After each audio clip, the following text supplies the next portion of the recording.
ಕರ್ನಾಟಕ ಬಹುಸಂಖ್ಯಾ ಜಾಗೃತಿ ಸಂಘದಿಂದ ರಾಜ್ಯಾಧ್ಯಕ್ಷರು ಪ್ರಭು ಅಂತ ಮಾತಾಡ್ತಾ ಇದ್ದೀವಿ.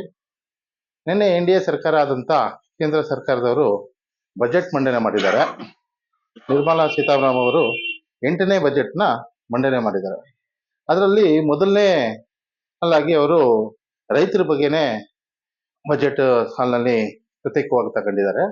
ಅದರಲ್ಲಿ ಇಷ್ಟು ದಿನ ಏನು ರೈತರು ಹೋರಾಟ ಮಾಡ್ತಾ ಇದ್ರು, ವರ್ಷಾನುಗಟ್ಲೆಯಿಂದ ಹೋರಾಟ ಮಾಡ್ತಾ ಬಂತಿರೋದಕ್ಕೆ ಅದಕ್ಕೆ ಬೆಲೆನೇ ಇಲ್ಲ. ಆ ತರ ಮಾಡಿದ್ದಾರೆ ಬಜೆಟ್. ಅವರ ಬಜೆಟ್ ಡೈರೆಕ್ಟ್ ಆಗಿ ಹೇಳ್ಬೇಕು ಅಂದ್ರೆ ಈ NDA ಸರ್ಕಾರ ನಿನ್ನೆ ಮಾಡಿರೋಂಥ ಬಜೆಟ್ನ ನಾನು ತಿರಸ್ಕಾರ ಮಾಡ್ತೀನಿ ಸಂಘಟನೆ ವತಿಯಿಂದ.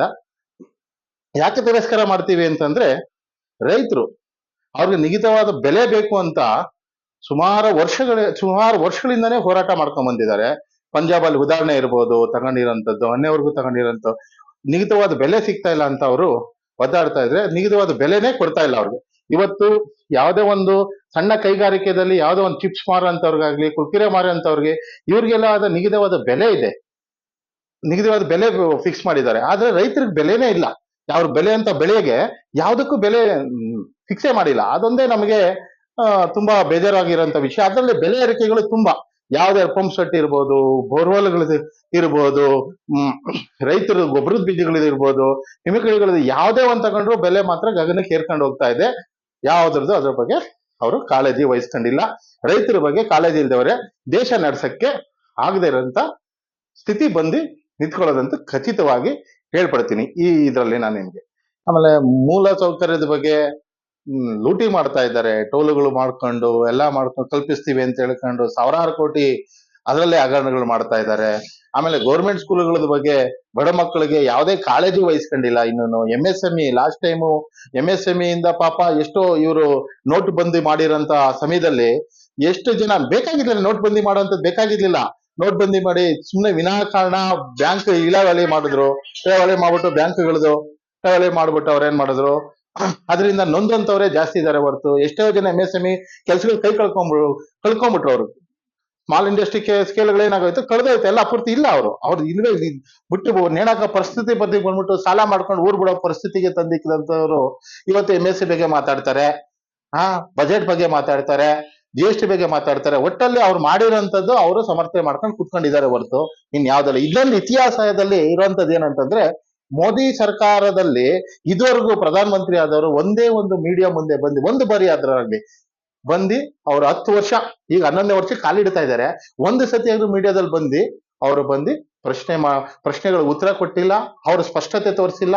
ಎಲ್ಲಾ ವಿದೇಶಗಳನ್ನು ತಿಳ್ಕೊಂಬಂದ್ರು ಮಾಡ್ಕೊಂಬಂದ್ರು, ಒಂದೇ ಒಂದು ಸ್ಪಷ್ಟತೆ ಅದ್ರ ಬಗ್ಗೆ ಇಂಥದಕ್ಕೆ ಹೋಗಿದ್ದೆ, ನಾನು ಇಂಥದಕ್ಕೆ ಮಾಡ್ಕೊಂಬಂದೆ, ನಾನು ಹೋಗಿರೋ ಉದ್ದೇಶದಿಂದ ಈ ದೇಶಕ್ಕಿಂತ ಅಭಿವೃದ್ಧಿ ಮಾಡ್ತೀನಿ ಅಂತ ಎಲ್ಲೂ ಅವರು ಹೇಳ್ದೆ ಇರೋದು ನಿಜಕ್ಕೂ ದುರ್ದೈವ.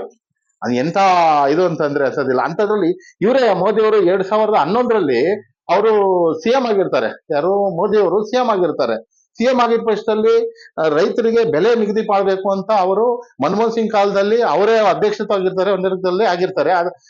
ಇದ್ರಲ್ಲಿ ಅವ್ರು ಕೊಟ್ಟಿರೋಂಥದ್ರಲ್ಲಿ ಇವರು ಪ್ರಧಾನ ಮಂತ್ರಿ ಆಗಿದ್ದಾಗ ಇವರು ಜಾರಿ ಮಾಡದೇ ಇರೋದು ತುಂಬಾ ದುರ್ದೈವ ಆಗಿದೆ. ಪ್ರಧಾನ ಮಂತ್ರಿ ಅವರು ಯೋಚನೆ ಮಾಡಬೇಕು, ನಿರ್ಮಲಾ ಸೀತಾರಾಮನ್ ಅವರು ಯೋಚನೆ ಮಾಡಬೇಕು, ಕರ್ನಾಟಕದ MP ಗಳು ಯೋಚನೆ ಮಾಡಬೇಕು. BJP ಸರ್ಕಾರದಲ್ಲಿರೋದು ಯಾವ ತರ ಇಲ್ಲ ಬಿಡಿ. ಇವ್ರಿಗೆ ಲಾಸ್ಟ್ ಟೈಮು ಸೋತಾಗೇನೆ ಇವ್ರನ್ನ ಹತ್ರಕ್ಕೆ ಬಿಟ್ಕೊಂಡಿರ್ಲಿಲ್ಲ. BJP MP ಗಳನ್ನೆಲ್ಲ MLA ಗಳನ್ನೆಲ್ಲ ಒಂದ್ ದೂರದಲ್ಲಿ ನಿಲ್ಸ್ಬಿಟ್ಟು ಅವ್ರು ಬಂದು ಹೋದಾಗ ಮಾಡ್ಕೊಂಡ್ರು. ಅದ್ ನೋಡ್ಬೇಕು, ಗೊತ್ತಾಗಬೇಕು ಕರ್ನಾಟಕಕ್ಕೆ ಎಷ್ಟು ಮಾತ್ರ ಇವ್ರಿಗೆ ಬೆಲೆ ಸಿಗ್ತಾ ಇದೆ ಅಂತ. ಇವ್ರಿಗೆ ಬೆಲೆ ಕೊಡೋದಿಲ್ಲ. ಕರ್ನಾಟಕದಲ್ಲಿ ಎಷ್ಟು ಜನ MP ಆಯ್ಕೆ ಮಾಡ್ಕೊಂಡು ಕಳಿಸಿದ್ರು. ಕರ್ನಾಟಕ ಇವತ್ತು ಬಜೆಟ್ ಅಲ್ಲಿ ಇವತ್ತು ಏನೂ ಇಲ್ಲ. ಸಚಿವರಿಗೆ ಎಷ್ಟು ಜನ ಸಚಿವರು ಮಾಡಿದ್ರು ಕರ್ನಾಟಕದ ಮಾತ್ರ ಏನೂ ಇಲ್ಲ. ಎಲ್ಲಿ ಅಂದ್ರೆ ಕರ್ನಾಟಕ ಒಟ್ಟಿನಲ್ಲಿ ಸೌತ್ಗೆನೆ ಮೋಸ. ಬಜೆಟ್ ಅಲ್ಲಿ ಇಬ್ಬರು ಮಾತ್ರ ಒಳ್ಳೇದ್ ಮಾಡಿದ್ದಾರೆ. ಒಂದು ಬಿಹಾರದವ್ರಿಗೆ, ಒಂದು ಆಂಧ್ರದವ್ರಿಗೆ ಪ್ರತಿಕೂಲವಾಗಿ ಅವ್ರಿಗೆ ಏನ್ ಬೇಕೋ ಅವ್ರಿಗೆ ನಿಭಾಯಿಸ್ಕೊಟ್ಟಿದ್ದಾರೆ. ನಾಚಿಕೆಡಬೇಕು ಕುಮಾರಸ್ವಾಮಿ ಅವರು ಈ JDS ಅಲ್ಲಿ ಸಮ್ಮಿಶ್ರ ಸರ್ಕಾರ ಮಾಡ್ಕೊಂಡು ಕೈ ಜೋಡಿಸಿರೋದಕ್ಕೆ ಜನಗಳು ಚಿಂತೆ ಮಾಡ್ತಾ ಇದ್ದಾರೆ. ಯಾಕೆ ಹೋದ್ರು ಅಂತ ಅವ್ರಿಗೆ ಗೊತ್ತಾಗ್ತಾ ಇಲ್ಲ. ಅವ್ರ ರಾಜಕೀಯದ ಕುಟುಂಬ ರಾಜಕೀಯ ಮಾಡ್ಕೊಂತ ಇದ್ದಾರೆ. ಅವರೇ ಅರ್ಥ ಮಾಡ್ಕೊಬೇಕಷ್ಟೇ. CM ಗಳಾಗಿದ್ದಾರೆ, ಅವ್ರ ತಂದೆಯವರು ಪ್ರಧಾನ ಮಂತ್ರಿಗಳಾಗಿದ್ರು. ದುರ್ದೈವ ಇದೆಲ್ಲ. ನೀವೇ ಯೋಚನೆ ಮಾಡಬೇಕು. ದೇಶದ ಬೆನ್ನೆಲುಬಾಗಿ ನಿಂತಿರೋದು ನಮಗೆ ಧಾರಣವಾಗಿ ಲೆಕ್ಕ ಇರೋದು.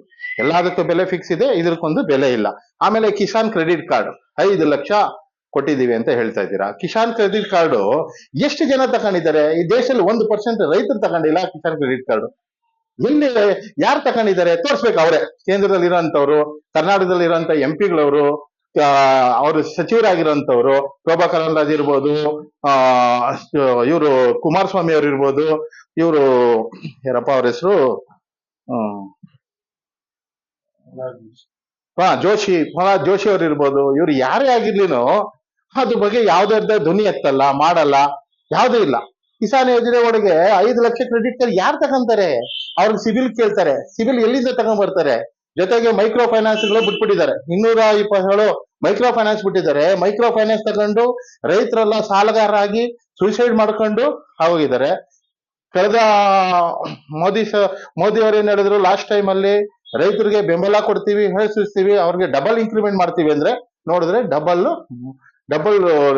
ಡಬಲ್ ನೇಣು ಹಾಕೊಂಡು ಸಾಯೋ ಪರಿಸ್ಥಿತಿ ಬಂದಿದೆ. ಅವರು ಆತ್ಮಹತ್ಯೆ ಅವ್ರು ಡಬಲ್ ದುಗ್ನಿ ಮಾಡ್ತೀನಿ ಅಂತ ಹೇಳಿರೋದು ಏನಾಗಿದೆ, ಆತ್ಮಹತ್ಯೆ ಮಾಡ್ಕೊಳ್ಳೋ ಪರಿಸ್ಥಿತಿಗೆ ಕುಟುಂಬದಲ್ಲಿ ಡಬಲ್ ಆತ್ಮಹತ್ಯೆ ಮಾಡ್ಕೊಳ್ಳೋ ಪರಿಸ್ಥಿತಿ ಬಂದಿದೆ.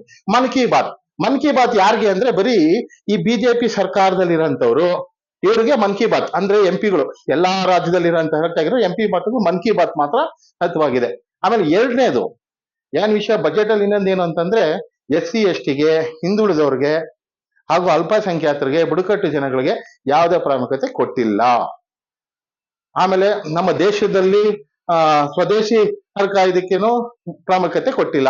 15,000 ಕೋಟಿ ಲೆಕ್ಕದಲ್ಲಿ 50 ಕೋಟಿ ಕರ್ನಾಟಕಕ್ಕೆ ಕೊಡ್ತಾ ಇದ್ದಾರೆ. ಯಾವ್ದು ಕರ್ನಾಟಕದಲ್ಲಿ ಇರುವಂತ ಎಂಪಿಗಳು, ಬಿಜೆಪಿ ಸರ್ಕಾರದಲ್ಲಿ ಇರುವಂತರು ಒಬ್ರು ಧ್ವನಿ ಎತ್ತಾ ಇಲ್ಲ, ಏನಿಲ್ಲ, ಆರಾಮಾಗಿ ಮೌನವಾಗಿ ಜಾರಿದ್ದಾರೆ. ಯಾಕಂದ್ರೆ ಅವ್ರ ಕುಟುಂಬ ಆದಾಯ ಜಾಸ್ತಿ ಆಗ್ತಿದೆ, ರಾಜಕೀಯದವ್ರ ಕುಟುಂಬ ಜಾಸ್ತಿ ಆದಾಯ ಆಗ್ತಿದೆ. ಯಾರೇ ಆಗಿರ್ಬೋದು, ಅವ್ರವ್ರ ಬೆಳೆ ಬೇಯಿಸ್ಕೊಳ್ಳಕ್ಕೆ ಜನಗಳ ರಕ್ಷಣೆ ಅಂತ ಹೇಳ್ತಾರೆ ಹೊರತು, ಕಾಂಗ್ರೆಸ್ ಆಗಿರ್ಬೋದು, ಬಿಜೆಪಿ ಆಗಿರ್ಬೋದು, JDS ಆಗಿರ್ಬೋದು, ಅವ್ರ ಕುಟುಂಬ ಆದಾಯ ನೀವು ವರ್ಷಕ್ಕೊಂದ್ಸತಿ ಎಲೆಕ್ಷನ್ಗೆ, ಅವರು 5 ವರ್ಷಕ್ಕೊಂದ್ಸತಿ ಅವರು ಮಾಡುವಂತ ಸರ್ವೆ ಎಲೆಕ್ಷನ್ ಅಲ್ಲಿ ಅವ್ರ ಆದಾಯಗಳು ದುಗುಣಿಗಳಿಗಿಂತ 1 ಪಟ್ಟು ಇಲ್ದ್ರೆ 10 ಪಟ್ಟು ಜಾಸ್ತಿ ಆಗಿರುತ್ತೆ. ರೈತರದಿಲ್ಲ, ಮಧ್ಯಮ ವರ್ಗದವ್ರದಿಲ್ಲ, ಯಾವುದೂ ಇಲ್ಲ. ಒಟ್ಟಾರೆ ಈ ಮಧ್ಯಮ ವರ್ಗದವ್ರಿಗೂ ಯಾವುದು ಕಿಂಚಿತ್ತು ಬೆಲೆ ಇಲ್ಲ, ರೈತರಿಗೂ ಬೆಲೆ ಇಲ್ಲ. ಆಮೇಲೆ SC ST ಹಿಂದುಳಿದ ವರ್ಗದವ್ರಿಗೂ, ಅಲ್ಪಸಂಖ್ಯಾತರಿಗೂ ಬೆಲೆನೇ ಇಲ್ಲ. ಧರ್ಮದಲ್ಲಿ ತಂದಿಕ್ಬಿಟ್ಟು ಆದಾಯ ಅದನ್ನ ಕೇಳದೇ ಇರೋಂಥದ್ದಲ್ಲಿ ಮಾಡಿಕ್ಕಿರೋ ಸರ್ಕಾರ ಅಂದ್ರೆ ಅದು ಬಿಜೆಪಿ ಸರ್ಕಾರ. ನಿರ್ಮಲಾ ಸೀತಾರಾಮನ್ ಅವರು ಯೋಚನೆ ಮಾಡ್ಬೇಕು, ಯಾವ್ದೋ ಹೊರದೇಶದಲ್ಲಿ ಅಲ್ಲೆಲ್ಲೋ ಇವತ್ತು ಉದ್ಯೋಗ ಸೃಷ್ಟಿ ಮಾಡಕ್ ಆಗ್ತಿಲ್ಲ ಅಂತ ಅವರು ಯಾವ್ದೋ ಒಂದು ಟ್ಯಾಕ್ಸ್ ಅಲ್ಲಿ ರಿಯಾಯಿತಿ ಮಾಡಿಕೊಟ್ರೆ ಅದನ್ನ ಫಾಲೋ ಅಪ್ ಮಾಡ್ಕೊಂಡು ತರಾತುರಿಯಾಗಿ ಅದನ್ನು ಮಾಡಿರೋಂಥದ್ದಲ್ಲಿ 8 ಲಕ್ಷ, 10 ಲಕ್ಷ, 12 ಲಕ್ಷ ಅಂತ ಹೇಳ್ತಾ ಇದ್ದಾರೆ. ಅದು ತರಾತುರಿಯಾಗಿ ಇನ್ನು ಘೋಷಣೆ ಇಲ್ಲ, ಅದಕ್ಕೂ ವಾರ ಟೈಮ್ ಕೇಳಿದ್ದಾರೆ. ಏನ್ ಇವರೊಂದು ಕೇಂದ್ರ ಸಚಿವರಾಗಕ್ಕೆ ನಾಲಾಯಕಾಗಿದ್ದಾರೆ. ಇದಂತೂ ಬಾರಿ ಹೇಳ್ತಾ ಇದ್ದೀವಿ. ಒಂದು ಬಜೆಟ್ ಮಂಡನೆ 7 ಸಾರಿ ಬಜೆಟ್ ಮಂಡನೆ ಮಾಡಿದ್ದೀರಾ. ಖುದ್ದಾಗಿ ಎಲ್ಲಾ ಪರಿಶೀಲನೆ ಮಾಡ್ಕೊಂಡು ಕೈಗೆಟ್ಕೊಂಡು ವಾರ ಅವಕಾಶ, ಇತಿಹಾಸದಲ್ಲಿ ಯಾರು ಟೈಮ್ ಕೇಳಿಲ್ಲ ಬಜೆಟ್ಗಳು ಮಂಡನೆ ಮಾಡಿ ನಮಗೆ ಕಾಲಾವಕಾಶ ಬೇಕು, ಅದಕ್ಕೆ ಸ್ಫೂರ್ತಿಬದ್ಧವಾಗಿ ತೋರಿಸ್ತೀವಿ, ಮಾಡ್ತೀವಿ ಅಂತ ಹೇಳಿದ್ದು ಮೊದಲನೇ ಅವರು NDA ಸರ್ಕಾರದಲ್ಲಿ ಬಜೆಟ್ ಮಂಡನೆ ಮಾಡಿದ್ರಲ್ಲಿ ನಿರ್ಮಲಾ ಸೀತಾರಾಮನ್ ಅವರು ಒಬ್ರು ಇರ್ತಾರೆ. ಇಷ್ಟು ಹೇಳಿ ನನ್ನ ಈ ಮಾತುಗಳನ್ನ ಡೈರೆಕ್ಟ್ ಆಗಿ ನಾನು NDA ಸರ್ಕಾರ ಮಾಡಿರುವಂತ ಬಜೆಟ್ ನಾನು ತಿರಸ್ಕಾರ ಮಾಡ್ತಾ ಇದ್ದೀನಿ. ಯಾಕೆಂದ್ರೆ ರೈತರಿಗೆ, ಮಧ್ಯಮ ವರ್ಗದವ್ರಿಗೆ, ಅಲ್ಪಸಂಖ್ಯಾತರಿಗೆ, SC ST ಅವರಿಗೆ, ಹಿಂದುಳಿದ ವರ್ಗದವ್ರಿಗೆ, ಬುಡಕಟ್ಟು ಜನಗಳಿಗೆ ಯಾವುದೇ ಆದ ಬೆಲೆ ಅವರು ಕೊಟ್ಟಿಲ್ಲ. ಕರ್ನಾಟಕ ಬಹುಸಂಖ್ಯಾ ಜನಜಾಗೃತಿ ಸಂಘದ ಜನರಲ್ ಸೆಕ್ರೆಟರಿಯಾದ B ಬಸವರಾಜ್ ಮಾತಾಡ್ತಾ ಇದ್ದೀನಿ. ಈ ದೇಶದಲ್ಲಿ ಮತ್ತೆ ನಮ್ಮ ಕರ್ನಾಟಕ ರಾಜ್ಯದಲ್ಲಿ ಆಗಿರ್ತಕ್ಕಂಥ ಅನ್ಯಾಯಗಳು, ಅಕ್ರಮಗಳು ತುಂಬಾ ಬರ್ತಾ ಜಾಸ್ತಿ ಆಗ್ತಾ ಇದ್ದಾವೆ. ಇದೇನಾಗಿದೆ ಅಂದ್ರೆ, ನಮ್ಮ ಬಿಜೆಪಿ ಸರ್ಕಾರ ಬಂದ ಮೇಲೆ ಕಾಂಗ್ರೆಸ್ ಆಗಿರ್ಬೋದು, ಬಿಜೆಪಿ ಆಗಿರ್ಬೋದು, ಇಲ್ಲಿವರೆಗೂ ಸಂಪೂರ್ಣವಾಗಿ ಜನಗಳನ್ನ ಒಂದು ತಪ್ಪು ದಾರಿಗೆ ಎಳ್ಕೊಂಡು ಹೋಗ್ತಕ್ಕಂಥ ಕೆಲಸವನ್ನ ಮಾಡ್ತಾ ಇದೆ. ಅದು ಇನ್ನು ಮುಂದೆ ಯಾರು ಸರ್ಕಾರ ಮತ್ತೆ ರಾಜ್ಯ ಸರ್ಕಾರ ಮತ್ತೆ ಭಾರತ ಸರ್ಕಾರ ಎರಡೂ ಕೂಡ ಎಚ್ಚೆತ್ಕೊಂಡು ದಲಿತರಿಗಾಗಿ SC ST ಜನ ಸಮುದಾಯ ಏನಿದೆ ಮತ್ತೆ OBC ಏನಿದೆ ಅದಕ್ಕೆ ಸಂಬಂಧಪಟ್ಟಂತೆ ಕಾರ್ಯಕ್ರಮವನ್ನು ರೂಪಿಸ್ಕೊಳ್ಬೇಕಂತ ನಾನು ಕೇಳ್ಕೊಳ್ತೀನಿ. ಜೊತೆ ಏನಾಗಿದೆ ಅಂದ್ರೆ, ಈ ಸರ್ಕಾರ ಮತ್ತೆ ಈ ರಾಜ್ಯ ಸರ್ಕಾರ ಎರಡೂ ಕೂಡ ಹೇಳ್ತಾ ರೈತ ದೇಶದ ಬೆನ್ನೆಲುಬು ಅಂತ ಹೇಳಿ. ಆದ್ರೆ ಆ ದೇಶದ ಬೆನ್ನೆಲುಬಿನಲ್ಲೇ ರೈತನ್ನ ಒಂದು ಕಡೆ ಉದ್ಧಾರ ಆಗುತ್ತಂದ ಮಾತುಗಳಾಡಿ, ಮತ್ತೊಂದು ಕಡೆ ಇಂಡೈರೆಕ್ಟ್ ಆಗಿ ಅವ್ರನ್ನ ಕೊಲೆಯನ್ನು ಮಾಡ್ತಾ ಇದೆ. ಏಕೆಂದ್ರೆ ಅವ್ರು ಬರ್ತಾ ಇರ್ತಕ್ಕಂಥ ಸಾಲ ಸೌಲಭ್ಯಗಳು ತುಂಬಾ ಜಾಸ್ತಿ ಆಗಿ ತುಂಬಾ ದುಬ್ಬರಿ ಆಗ್ತಾ ಇದಾವೆ, ಮತ್ತೆ ಬಡ್ಡಿನೂ ಕೂಡ ತುಂಬಾ ಜಾಸ್ತಿ ಆಗ್ತಾ ಇದೆ. ಅದರಿಂದ ಇದರಲ್ಲಿ ಕೊಟ್ಟಿರ್ತಕ್ಕಂಥ ತೆರಿಗೆ ನೀತಿ ಏನಿದೆ, ಈ ಸರ್ಕಾರದಿಂದ ಸಾಕಷ್ಟು GST ಹೋಗ್ತಾ ಇದೆ. ಅದರಲ್ಲಿ 10% ನಮ್ಗೆ ಸರ್ಕಾರಕ್ಕೆ ಹಿಂದಕ್ಕೆ ಬರ್ತಾ ಇಲ್ಲ, ರಾಜ್ಯ ಸರ್ಕಾರಕ್ಕೆ. ಆ ದುಡ್ಡೆಲ್ಲ ಸಂಪೂರ್ಣ ಕೇಂದ್ರಕ್ಕೆ ಹೋಗ್ತಾ ಇದೆ. ಇಲ್ಲೇನಾಗಿದೆ, ಒಂಥರ ಅಗಲದೊರಾಡೆ ಆಗ್ತಾ ಇದೆ GST ಇಂದ. GST ಅಗಲದೊರಾಡೆಯನ್ನು ತಪ್ಪಿಸಿ ಅಟ್ಲೀಸ್ಟ್ ನಮ್ಮಿಂದ ಏನ್ ದುಡ್ಡು ತಗೊಂಡಿರೋ ಕರ್ನಾಟಕ ಸರ್ಕಾರದಿಂದ ಆ ದುಡ್ಡು ಮತ್ತೆ ನಮ್ಮ ಕರ್ನಾಟಕಕ್ಕೆ ಬೇರೆ ಹೋಗ್ತಾ ಇಲ್ಲ, ಅದು ಬೇರೆ ಹೋಗ್ತಾ ಇಲ್ಲ ಬರಬೇಕು ಅಂತ ನಾನು ಕೇಳ್ಕೊಳ್ತಾ ಇದ್ದೀನಿ. ಇಷ್ಟೇ ನಾನು ಮಾತನ್ನು ಮುಗಿಸ್ತಾ ಇದ್ದೀನಿ.